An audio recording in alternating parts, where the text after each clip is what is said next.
نحمد الله.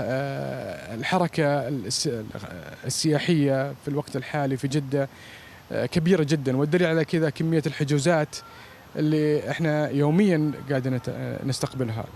بالإضافة إلى هذا الموضوع، لاحظت أغلبية الفنادق في جدة الآن صعب تحصل فيها ممكن مكان شاغر.